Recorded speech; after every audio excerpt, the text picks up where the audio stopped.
Welcome back, WNST, Towson, Baltimore, and Baltimore Positive. We are positively into football season around here, bringing the Maryland Crab Cake Tour back to life this week. We'll be at Union Brewing, having a beer, some crab cakes with local oyster.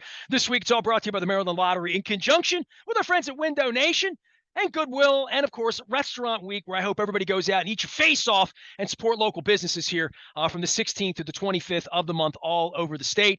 Man, I can't believe I got this guy on. I've been reading his work a long, long time. His name came up about 3 years ago when Stoney Case came to Baltimore, and we had a little old school Friday Night Lights conversation. He has a new book out. I can't wait to talk about the Mosquito Bowl and about old school Philadelphia politics. And he's only the second Pulitzer Prize winner that I've had on this month. So shout out to David Marinus. Buzz Bissinger joins us here. It has been a long time. I've been a reader, a book owner, all of that stuff. It is my pleasure to have you on. And I kind of like it when you're gritty and back on the East Coast in Philly. I feel like I'll get the best of you out of you on the East Coast, Buzz. I can't believe I'm overshadowed by Marinus. That's going to kill me. Who sold more books? I need to know. Although he's a great guy. I can't get too pissed off. He's a great guy.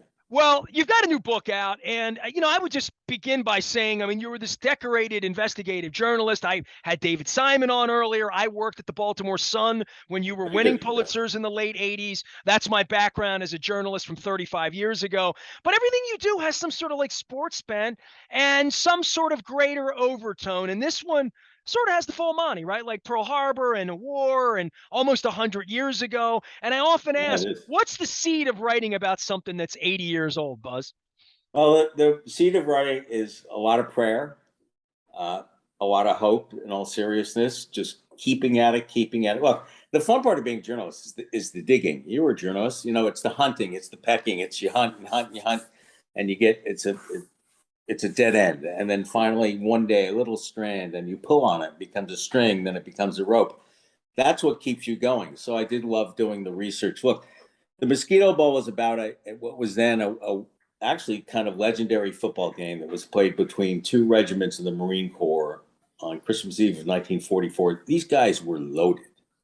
I mean, loaded with great college football players. Great college players gravitated towards the Marine Corps. You had 3 All-Americans, you had first-round draft picks, you had 16 guys who either were played at one point in the pros or were drafted, and they played against each other because they would argue all the time. The 4th, we're better. The 29th, we're better. Argue, and finally say, come on, we're Marines. We don't argue, we fight it out. So they had this game on the island of Guadalcanal 3 months before Okinawa. 1,500 Marines came, drunk, gambling, having a ball. They had a ball. They beat the crap out of each other. Score was 0-0, which I didn't really care about. It was almost poignant because of the 65 men, really boys, who played in that game, 15 were dead several months later, killed in action on Okinawa. And when I read about it, I don't know how I found it. I was bouncing around on the internet. When I read it, first of all, a game on Guadalcanal. When did you find out about this? When did you discover such a thing existed? Right. And let me just say, because it's so wild, it wasn't just a pickup game. They built goalposts. They made a regulation field. They had marching bands. They had a program. It was broadcast in what they call the Mosquito Radio Network. This was the real deal. I mean, they were not fooling around. We're in the middle of a war too. Let's point that out. This was not this wasn't peacetime hanging out. This was an event. This was something to bring a piece of home to them, right? Literally. That's exactly right. It's a great point, and you really put it well. To bring something home, to remind them of what home can be. You're exactly right, and to enable them, really for the last time, to do something they loved, because they loved playing football. It was a different game back then. Very few guys went to the pros. They were discouraged from doing it. They weren't that big. I mean, if you were 205 pounds back then, you were a big athlete. And this is leather helmets that day, or are they playing pickup? No helmets. It started off as touch, and then they just went at it. They were in pants and shirts, and just went at it and beat the crap out of each other. There were a few injuries. They wanted a rematch, and the commander of the 4th Regiment said, "You know what, guys? I got news. If you get hurt, it's going to be on the battlefield. It's not going to be in a football game on Guadalcanal." So there was never a rematch. And then, the ultimate, I mean, think about it, 15, 20%, 15, more than 20%, 15 of 65 good men, good young men, many of them officers in their early 20s, some 18, some 19, dead, killed in action in the name of us as Americans 4 months later. And so I had to do it. I don't know how I found out about it. It was bouncing around the internet, somehow got on the subject of football and sports in World War II and began to read a little bit about this story, and then found out that there were programs that people had kept. So then you get names, and then like a reporter, you just kind of draw the string to see if you can open up the valve. People alive 10, 15 years ago Oh, still telling this story. I mean, I guess they would have been about 100 years old now, but maybe right. they were 82 in Yeah, 1997 and told their grandkid. And, right. like, where do these stories come from and how did this stay alive? Well, when I started, only one of them was alive. Everyone else was dead, and I did interview that one. There was a journalist named Terry Fry, a terrific reporter and columnist, who had done a story on the Mosquito Bowl, and he had interviewed some of these people, and I was privileged enough to get his notes, so that helped. I interviewed some veterans who had been there, who were alive. One guy, Neil McCallum, one of the greatest guys I've ever met, a genius, 96 years old. He's so much smarter than you and me, and his memory. You look like a pretty cool guy. I don't know how your memory is. Mine sucks. And he was helpful. He was there. He talked about it. I read letters that talked about it. So I know what happened at the time. I mean, it was written up. It was sort of one of these little legends, what the hell are the Marines doing? Because, the Marines were not liked. The Army hated the Marines. The Marines hated the Army. The Navy hated the Marines. The Marines hated the Navy. And this was sort of part of their code. They were looser. And so we're going to play football. If you don't like it, there was a admiral out at sea. There was supposed to be radio silence, and he hears snippets of this game on the radio, and he says, "What the hell's happening out here? What are they doing?" And then he said, "Well, if they're playing football in Guadalcanal, the war must be over," which of course it wasn't. 204 at Okinawa, which started April 1st of 45. 240,000 people, Americans, Japanese, and civilians. 240,000 died in 82 days. That was hard for me to get my hands around. I knew Okinawa was a very, very tough battle, the last major battle of the war, but 240,000. I mean, the civilians were just caught in the crossfire, and really as many as 150,000 died. 65 players in the Mosquito Bowl on Christmas Eve back in 1944. The book is The Mosquito Bowl, a game of life and death in World War II. Buzz Bissinger is our guest, author of Friday Night Lights. I love that Amazon has this up large print edition. That helps me out, Buzz, so I appreciate that. Hey, my wife got it.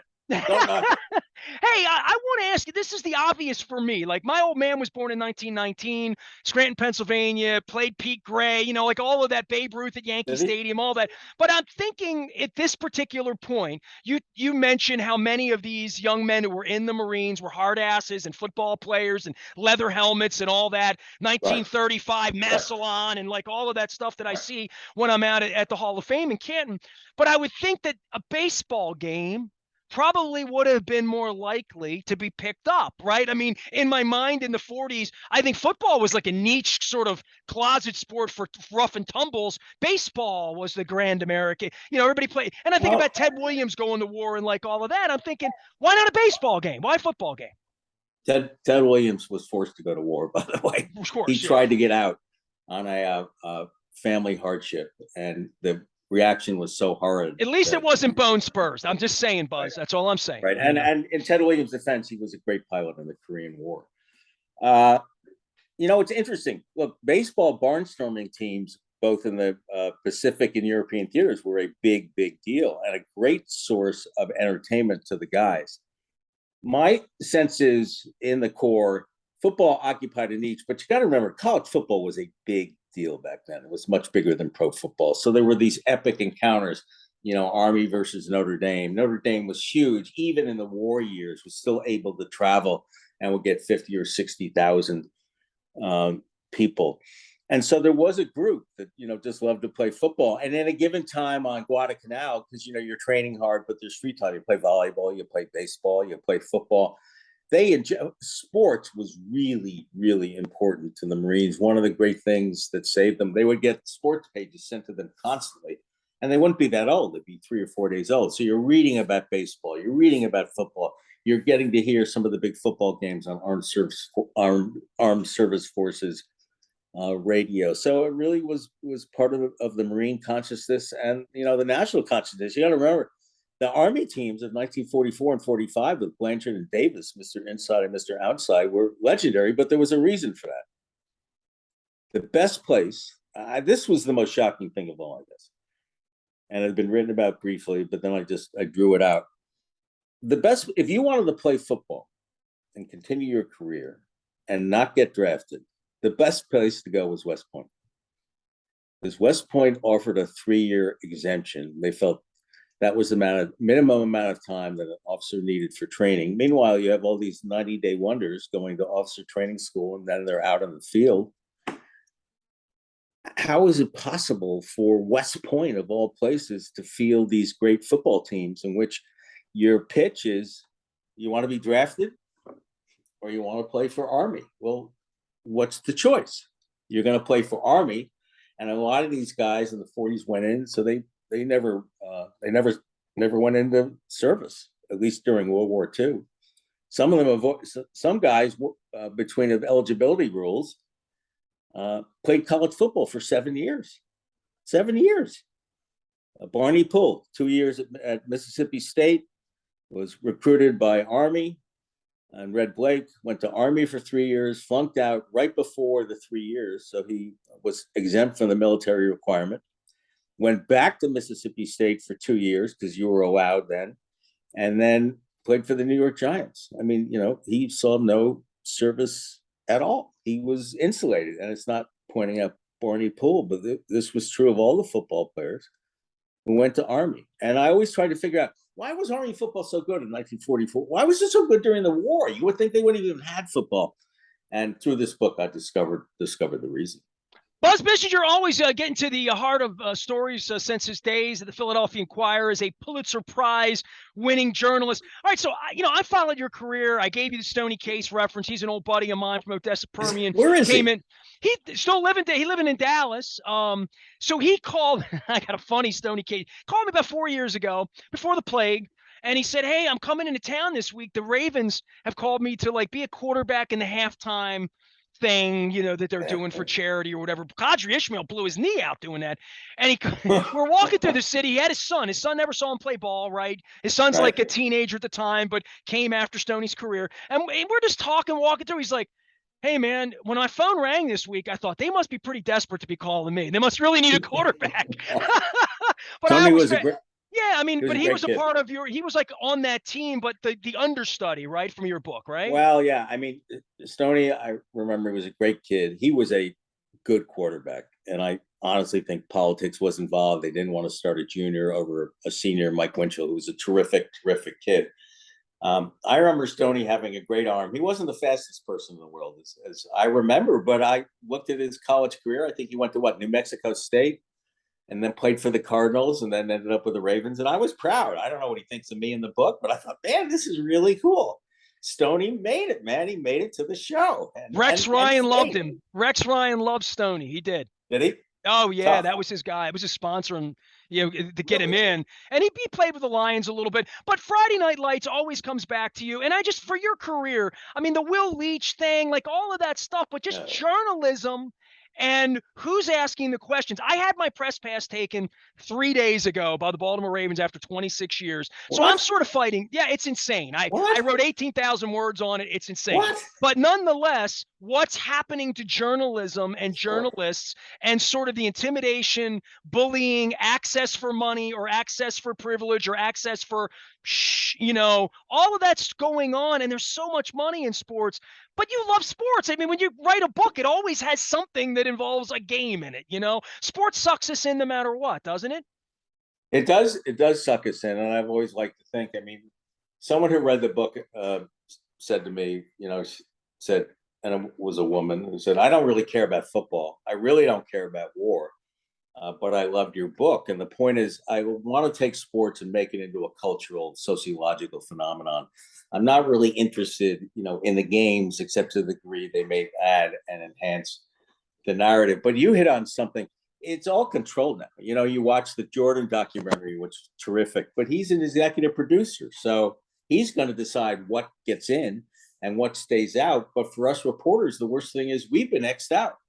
They don't want reporters doing documentaries. LeBron James, and I know him a little bit, is very controlling of his life. So we're getting shut further and further out because we don't have big pockets. We don't have a lot of money. I mean, if you're really just out there. And so for me, I don't think Friday Night Lights would have been done today, because I think the first question the kids would have asked is, what's in it for me? How much are you going to pay me? And times were different back then. Now, I did supplement and help the kids out afterwards because I felt obligated. And honestly, because of how it portrays racism and the necessary use of the horrid N-word, I don't think publishers would touch it today, or they would try to sanitize it. But you can't sanitize it. If you sanitize it, you've neutralized what people felt was the most shocking and most important part of the book. But this is the world we live in. I don't want to get you caught up. I cannot believe that how many years did you have a press? 26. Yeah, from the beginning. I asked the first question to Art Modell sitting next to Peter King at the Dace when they showed up in the parking lot. I asked, are you going to call the team the Browns? First question. And he said, yes, they'll be the Browns. And of course they weren't. So from the very Buzz Bissinger's here. Look, just on a journalism, I mean, I look at you as a journalist. I don't know how you uncover corruption in Philadelphia government and do that as a journalist. I mean, we saw journalists get killed last week, probably all over the world. This is happening for exposing truths out in Las Vegas a week and a half ago. But for you, from the journalism standpoint, so much has changed in these 4 decades, and I don't really understand it. And I don't have like palpable anger. I have more sadness for what people. I mean, the Baltimore Sun overturned the government here 5 years ago, right? With Healthy Holly and our mayor going to prison.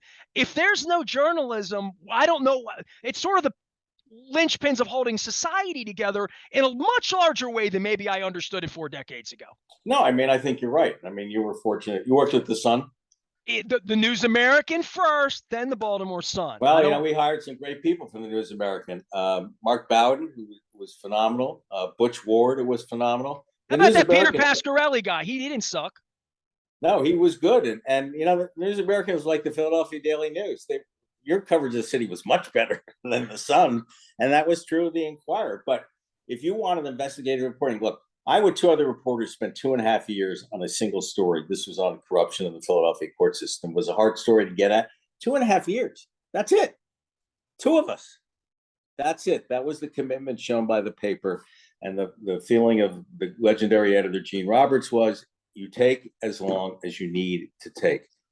Putting 2 reporters full-time in a story 2.5 years never, ever happened. And things fall through the cracks. And in many ways, I think that this may sound dramatic, but the Mosquito Bowl is maybe the last hurrah for me. But in many ways, I think it's the last hurrah of a certain type of narrative nonfiction.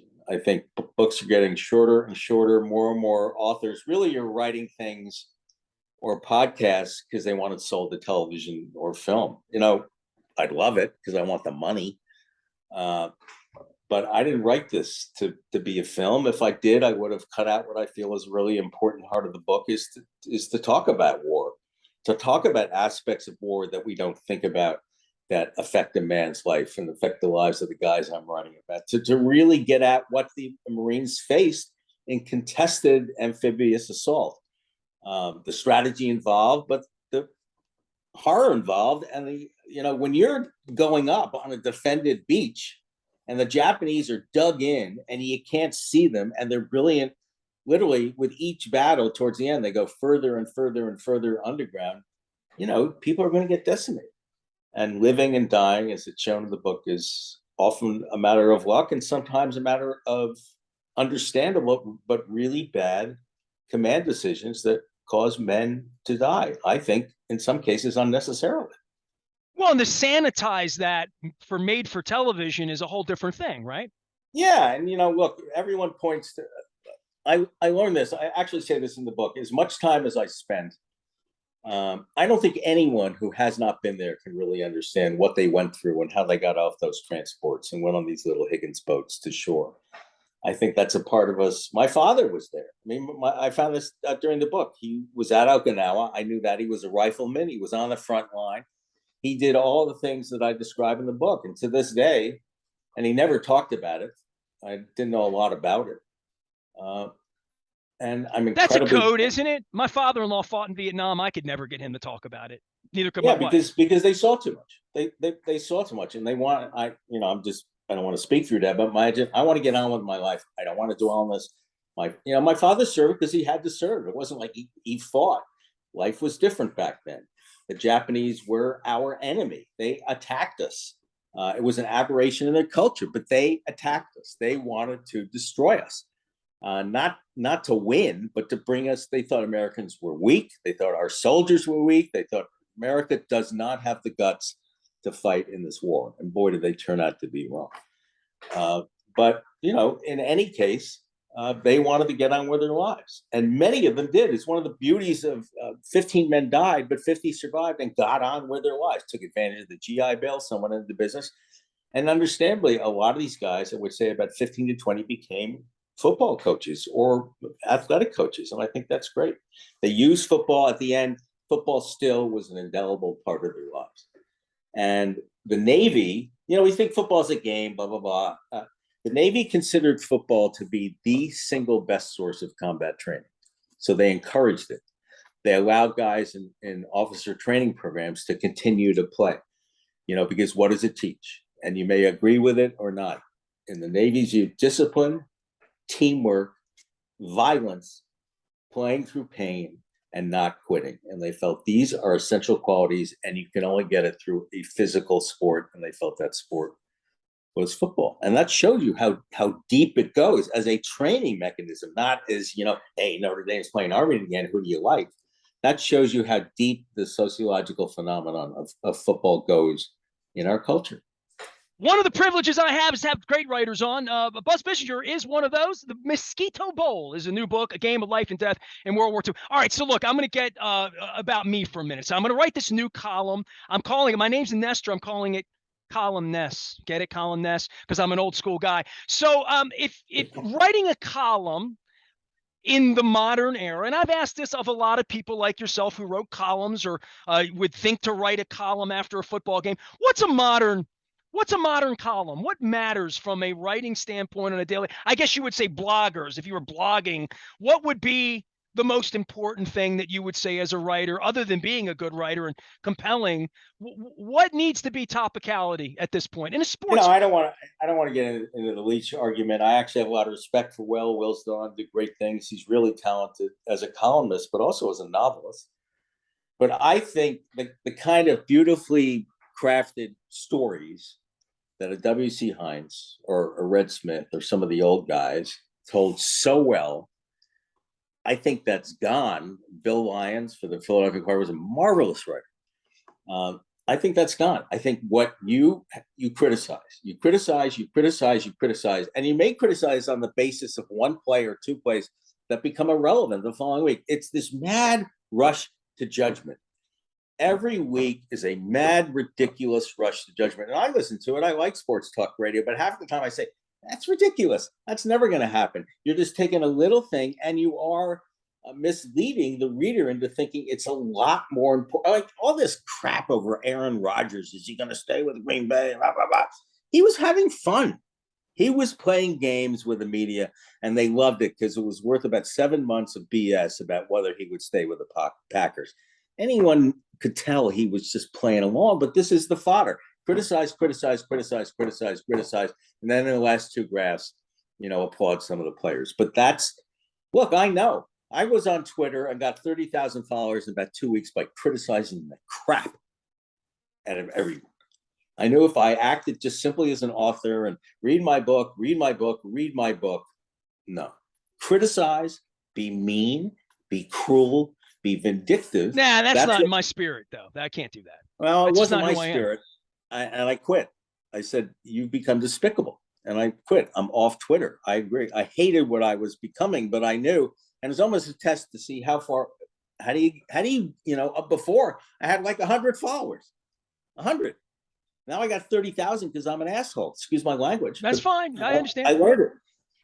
I learned it. And I think, unfortunately, those, as I say, those gem game stories that these guys could spin out, They take cotton and turn it into the Without most being an beautiful asshole, by textile. the way, without any scent of that, being a credible, authentic, caring, insightful, wisdom involved in why that play mattered or why that decision mattered, right? Yeah, That's what a columnist is supposed to be, right? To bring greater clarity is what I clarity. think. Not necessarily to be mean, but to be insightful. Insightful would Some be the of, word I would use. some of the best. Mark Bowden, who was a Baltimore guy, family grew up in Baltimore and has gone on to great things. Black Hawk Down.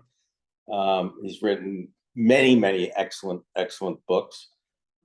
He covered the Eagles for the Inquirer, and one of his best features is every week he would sit down with someone and say, "Take me through that sequence of downs. What were you thinking? What were you doing? What was the goal?" And he proved that you can write stories that are fascinating, that may criticize, but without that kind of harsh judgment. But he also, the paper realized people love reading about the process. They like knowing why a decision was made. And then a columnist to me has the right to say, well, like, this is easy. Like, what was that coach thinking in the Monday night game? What exactly was he thinking when I know what he was thinking, but it was ludicrous. You've paid hundreds of millions of dollars for Russell Wilson. This is his wheelhouse, right? And you basically diss him. You diss him. You say, I don't trust you. Well, that's ridiculous. It was a terrible call. And a columnist has the right to point that out, but I don't know the circumstances. But the problem is, Ravens, yank it. Who's going to stop me? Newspapers don't have any clout anymore. We don't care. So after 26 years, it's wrong. That's wrong. That's journalistically wrong. And I think can you get it back? We'll find out. I highly doubtful, I would say. You know why it's doubtful? Because they had the audacity to tell the truth. Like, you know what I mean? Like, literally. And I've said to several people, it would have been better for them to keep me in and torture me than to throw me out to some degree. You know now what I you're mean? a live bomb, right? Yeah, exactly. Buzz Bissinger's here. He's been a live bomb for a long time and a Pulitzer Prize winner and Friday Night Lights and all that good stuff. The Mosquito Bowl is the new good stuff, a game of life and death in World War II. Last thing for you, playing football, I saw like dirt and coral. Like literally, I'm thinking Guadalcanal Islands. I've been to Fiji. I've been to Tahiti. I've been to the South Pacific. I'm thinking, they didn't play on grass. So in They writing did this thing, I'm thinking they're playing on like cement in the 40s, right? pretty close. There's a lot of grass in Guadalcanal, but it's all rainforest, and you get sucked up. Really, it's so lush and there's so much rain. You go in the rainforest, you may not come out. Hence the So the Mosquito best, Bowl. right? Well, it was called the Mosquito Bowl because the place was rife with mosquitoes. In the original Battle of Guadalcanal, the casualty rate from malaria was well over 100%. So hence mosquitoes. But the best they could do is they took a parade ground on the 29th and turned it into a football field. But and they tried to take all the coral off, but coral gets embedded in dirt. And one of the men I write about, a marvelous man called John McLowry, says, I got the crap beaten out of me, and then my knee got infected because I landed on coral and cut the hell out of it. Because of the heat, it just blows up. But it was part of the atmosphere of the game. It was raucous. It was alive. The commander of the 6th Division came. That was a big deal. He then crosses the field at halftime to show that he's not partisan to one regiment and other. It was magnificent. It was great. And it was a real game. The And, real Army Navy kind of game, right? exactly, Yeah. almost like it. And, they have a ball. But then I realized, and not to go on and on, they were boys. They were boys. My dad was 19. Some of these officers were 22 or 23, 24. But you're still a kid. You still have your whole life in front of you. But now you're a man because you have the responsibility. Some of the men that I wrote about, like John McLaurin or like Dave Schreiner from Wisconsin or Bob Bauman, you are now responsible for the lives of 50 men, kids. They're young. And you're responsible basically for who may live and who may die. Because no decision in war is easy. It's chaos, and I try to get that across, how visceral, how violent it is, but every decision is chaos. And the men who pay are the men on the line, and they know the least. They don't know where they're going, except go here, go there. They're told the least, but they are putting their lives on the line.